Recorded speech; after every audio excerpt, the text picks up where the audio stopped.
La palabra lengua viene del vocablo hebreo lesoná, que entre sus varios significados están los siguientes. En primera instancia, instrumento para lamer, comer o hablar. Eso es lo que dice el diccionario en el lenguaje original. ¿Sí? Entonces, lo repito, nuestra lengua es el instrumento que usamos para lamer, comer o hablar. De manera figurada, también significa el lingote, que es un trozo de metal fundido en barra, como los lingotes de oro o plata, que se elaboran con fines de inversión para almacenar algún tipo de valor o fabricación de productos. Lengua de llama es otro significado. Es una metáfora con la que se refiere a la forma de comunicación de una persona.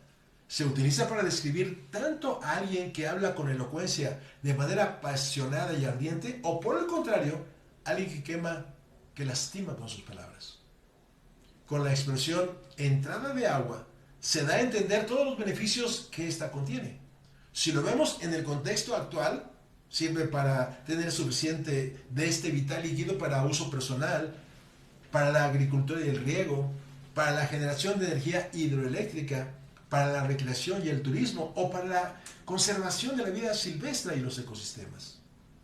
En cuanto a deslenguado, es la persona mal hablada que insulta y tiene la tendencia de hablar de manera imprudente, sin cuidar sus palabras y sin considerar las consecuencias de lo que está diciendo.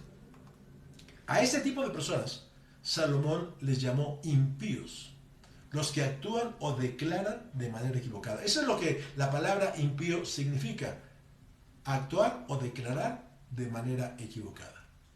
En cuanto a encantador, su significado tal cual en el diccionario es alguien que hechiza, que ejerce una influencia maléfica que ocasiona daños con poderes mágicos.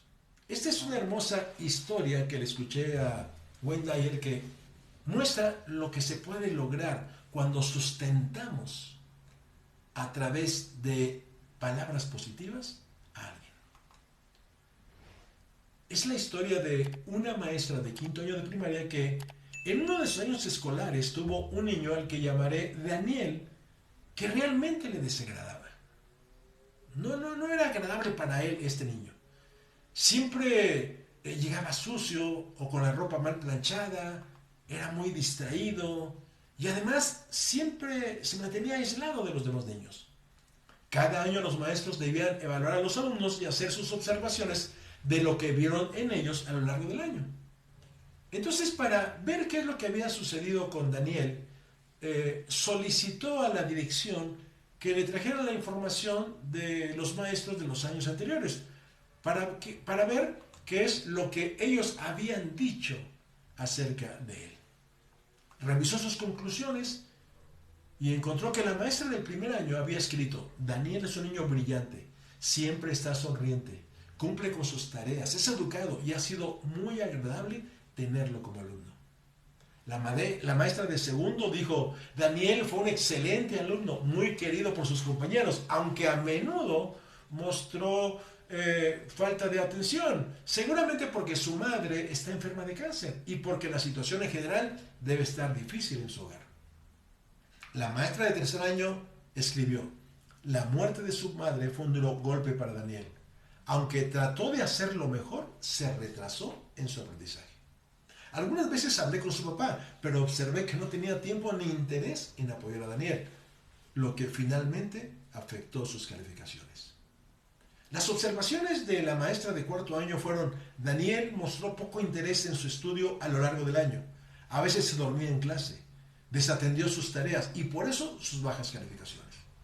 Además, tuvo muy pocos amigos. En ese momento, la maestra se quedó pensativa y en ese momento captó cuál era la situación de Daniel. Se sintió avergonzada por su actitud hacia él. Y entonces lo que hizo fue empezarle a prestar atención, a reconocerle cada esfuerzo que hacía, a alentarlo continuamente. ¿Y qué sucedió? La actitud de Daniel cambió. De la misma manera como cuando una planta empieza a languidecer y se le pone cuidado y agua suficiente, la planta empieza a cobrar vida de nuevo. Pues eso fue lo que pasó con Daniel. Cuanto más la maestra se interesaba en él y lo alentaba con sus palabras, él más respondía.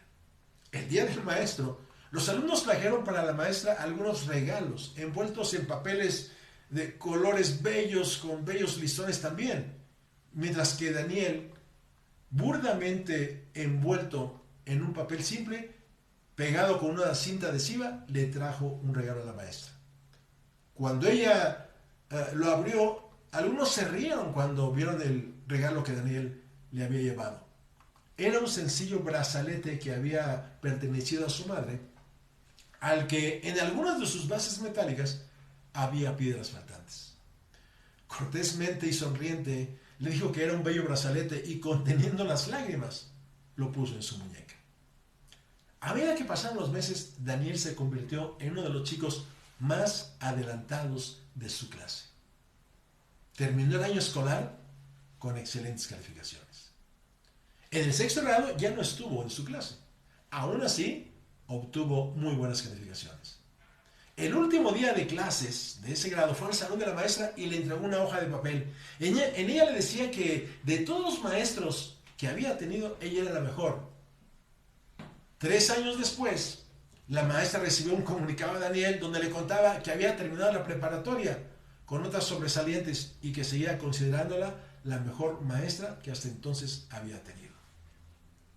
Así continuó con sus estudios. Años después volvió a recibir otra comunicación de Daniel. Le hacía saber que había terminado la universidad, la que había sido todo un desafío porque en ciertos momentos creyó que iba a abandonarla por cuestiones económicas, pero que, recordando sus inspiradoras palabras y enseñanzas, había seguido adelante y se había graduado como ingeniero con mención honorífica. Al final le volvió a decir que hasta ese día ella había sido la mejor maestra que había tenido. Cada Navidad le mandaba a la maestra una tarjeta de felicitación y de buenos deseos. Y años después recibió otro comunicado. Le decía que se iba a casar, que debido a la muerte de su padre que había sucedido 2 años antes, le pedía que si podía estar en su boda como representante de su familia. Con gran alegría ella aceptó. El día de la boda, la maestra usó el brazalete que Daniel le había regalado. Luego de la fiesta, al momento de despedirse con un abrazo, Daniel le dijo: muchas gracias por la forma en que usted nutrió mi vida. Lo hizo en los momentos que más lo necesitaba. Y añadió: también le agradezco por haber contribuido con sus palabras a que descubriera el gran potencial que había en mí. Usted hizo una diferencia en mi vida. La maestra, con grandes lágrimas que caían por sus mejillas, le respondió: no, Daniel, no fue así. Por el contrario, fuiste tú quien me enseñó a hacer una diferencia en mi vida, para de ahí hacer una diferencia en la vida de los demás y con ello hacer una diferencia en la vida misma. Yo impartía clases, pero no sabía educar. Esto lo comprendí hasta que te conocí. Y es cierto, porque la educación es el arte de extraer el potencial de las personas, guiándolos para hacer florecer su inteligencia y para extraer lo mejor de ellos. Porque puede no creerse en ellos, pero independientemente de esto, la sabiduría que encierran tiene como objetivo contribuir a vivir mejor.